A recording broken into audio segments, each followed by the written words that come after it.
we're going to do problem 60, parts A through C. So when we have a uniformly, in this case, we have a uniformly loaded 6 millimeter thick plate that has dimensions of 200 by 400 nanometers, or millimeters. And then we're given its elastic modulus, its Poisson's ratio, and we're given that the pressure that's being applied across the whole plate. So we want to determine the maximum deflection and bending stress for this plate if we have simply supported, all edges are fixed, or we have two 200 millimeter sides that are simply supported. So basically we're changing the boundary conditions and we're monitoring how the boundary conditions affect the deflection of our plate.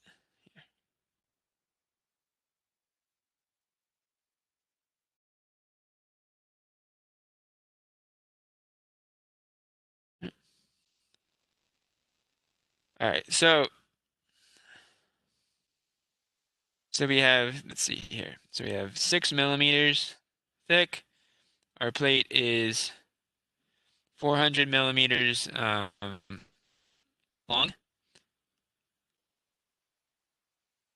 and it's 200 millimeters wide.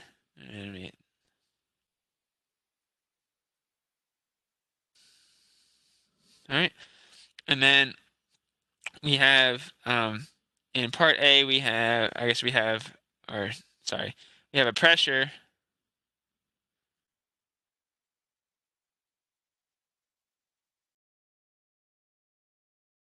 of 100 kilopascals across the plate. And the plate is made of probably steel, it doesn't say, but all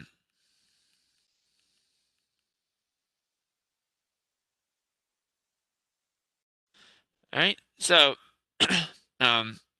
so for this plate, we're asked to determine what is the maximum tension, deflection, and bending stress. So we're going to use, we know that these are our two equations for our maximum stress and our deflection. So really, we have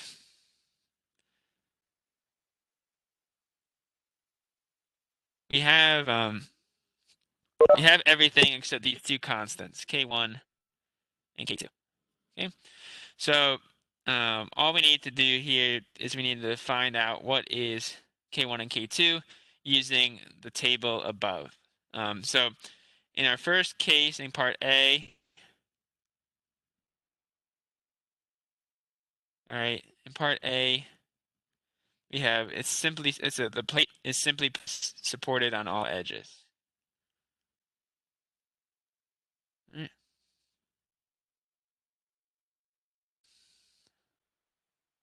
All right, so that would be referred to case 1, and then it asks us we need to know what would be K1 and K2 in this case.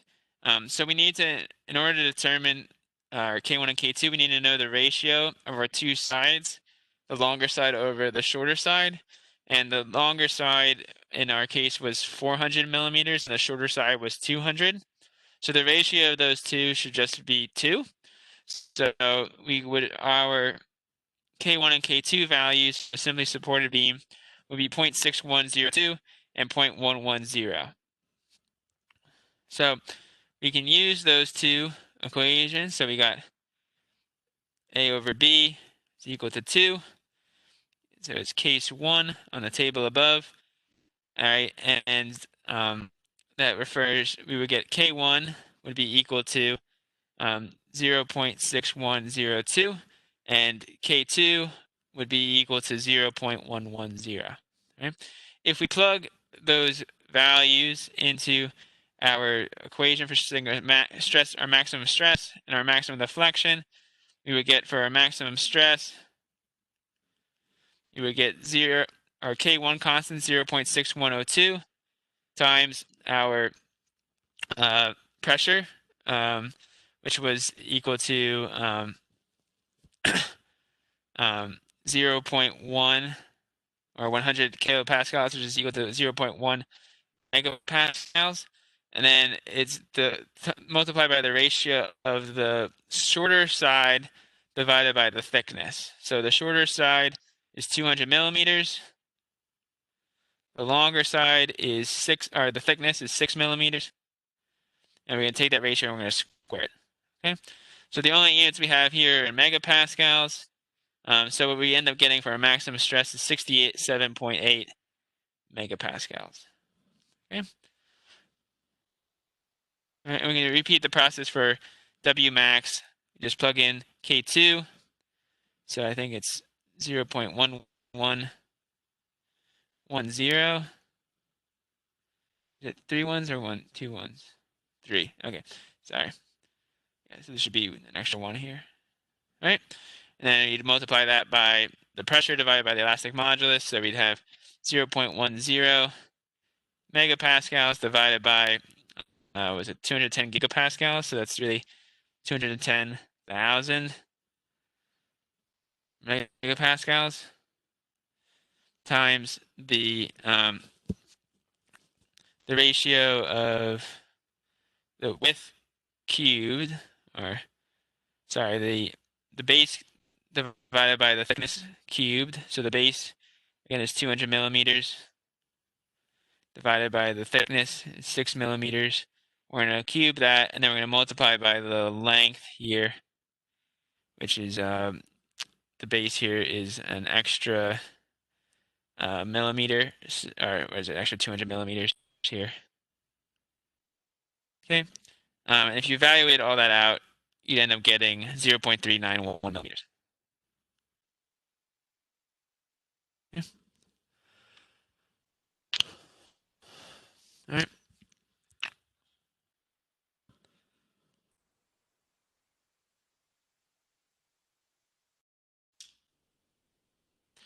So somehow asks, what's the difference between supported and fixed? So when it comes down to Zunhao, thank you for asking the question here, is that when you get to the boundary of your plate, so in our case we have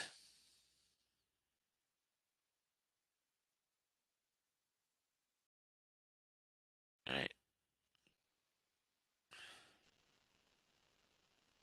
Okay. So at our boundaries,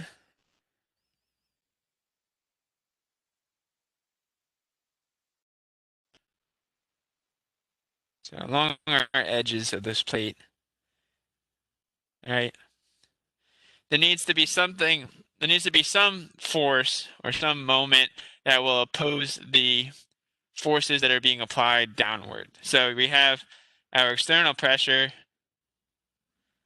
being applied to the system. So at the edges of our plate, we assume that there's no supports within the middle of the plate. We assume that only on the outside, on the boundaries. And then the question is, when this plate deflects, is if we just look at the boundary here, all right, if this plate is really well supported, or it's really like well fixed, what the boundary would look like is I'm exaggerating here, but the boundary would look something like this, where at this point, or at the boundary, we have the displacement, W, would be 0, and then the slope at that point would also be 0. I guess this would be dW dx would be 0 as well. Okay, so that would be for a fixed boundary. For a non-fixed boundary, the plate could extend over the support. All right, so the displacement at this point is 0, but the slope would not be 0. All right, so that's what they mean by fixed and free boundary conditions. This is just depending on how the plate is supported or connected to the rest of the structure. It may be bolted together. It may be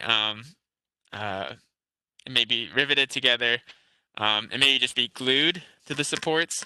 But depending on how that support is designed, it would create, I guess, these two extreme cases where you would have a completely fixed boundary, or you'd have a simple support that wouldn't be as restrictive, and that's going to slightly affect the levels of stress and deflection when the plate will determine depending on how fixed you make the boundary. So, how can you confirm that is um, or do you have any other questions? I guess follow-up questions to that.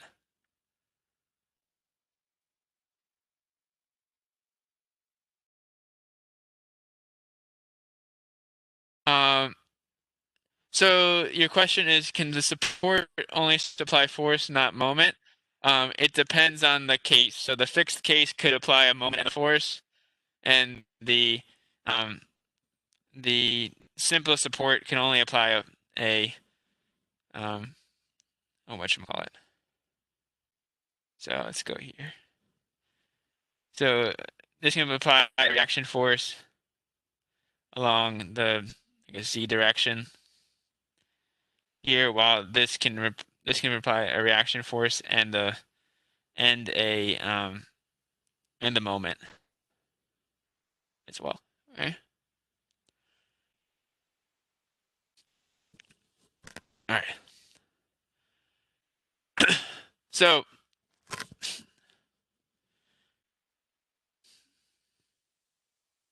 sorry, is there any further question?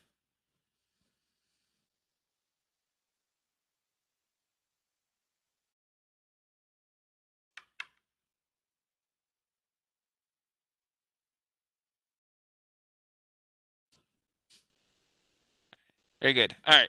So then for part C and part D, or sorry, part B and part C, the only parts left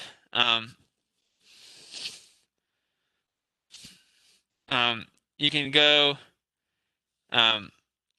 we have a 200 we have all edges are fixed, all right? So for part B,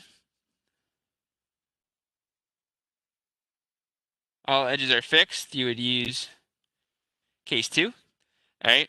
And then for part C, it says the two 200 millimeter sides are simply supported and the two 400 millimeter sides are fixed. So we would have two opposing sides, the A length, are simply supported, and two opposing sides, the B length, are fixed. So that's not the one. And then it says the two opposing sides, the shorter length, are simply supported, and the two opposing sides are fixed. All right. So that is going to be case 7 here. Okay. All right. So you can use this table to give you an approximate value for the maximum stress and the maximum deflection within your plates. So those two values, though they won't give you the entire shape and the entire stress distribution with the plate, you could use those values to determine whether or not the material you're making your plate out of would fail, and you can determine approximately how much the plate would deflect due to the externally applied load. So you can approximate the shape of the plate from using those values. Are there any questions about using this table here to determine the stresses within a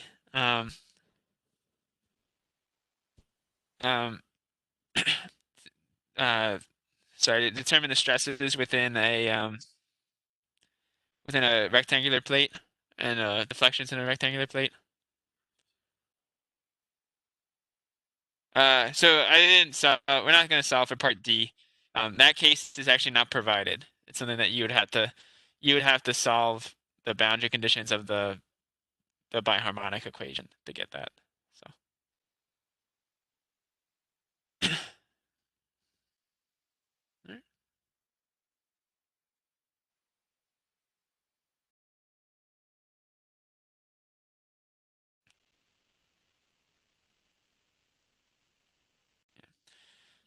So yeah.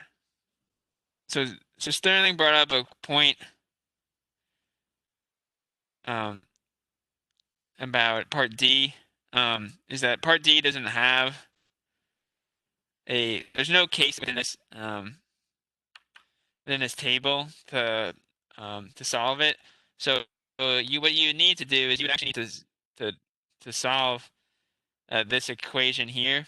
But one of the things that I guess the problem asks you to do is that if you have is that basically what this is the plate here is simply supported on one end, on like the two, I guess, far ends of it. So what they said is just pretend it's a beam, and see with the even distributed load, and see if you can approximate the stress, the maximum stress, and the maximum deflection using that. And then I think what I need to do is then compare that beam theory equation to the answer you got using the plate theory equation to then compare the values that you got. So to see whether or not that approximation is close. But I don't want to get into too much details into that because that's a very much longer problem. So, all right. And I think the major thing here is that you can use tabulated results to get an approximation for your answer, and you can use that approximation to design whether or not your plate would be sufficient for the pressure that's being applied to it. So, are there any additional questions on example 75C? Or sorry, yeah, example, I guess, problem 5.60.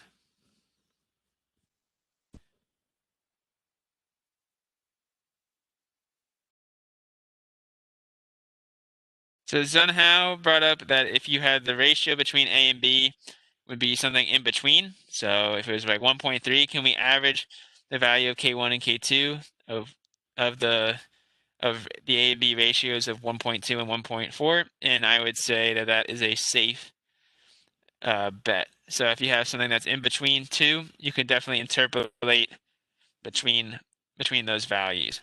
So if it was between 1 and 1.2, you can interpolate between the two to get the values. And you can see is that that it's not linear by any means, but you can see that there are, I guess, extremes. So they take you from 1, 12, 1.4, all the way up to 5.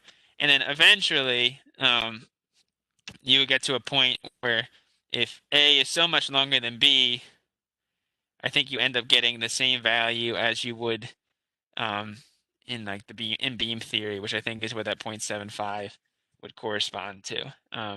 Or maybe not beam theory, sorry. But this would be like the extreme case where you have a very, very long plate with a very small width. But yeah, long story short is yes, you can interpolate between the cases if you don't have an exact A to B ratio that fits within the table.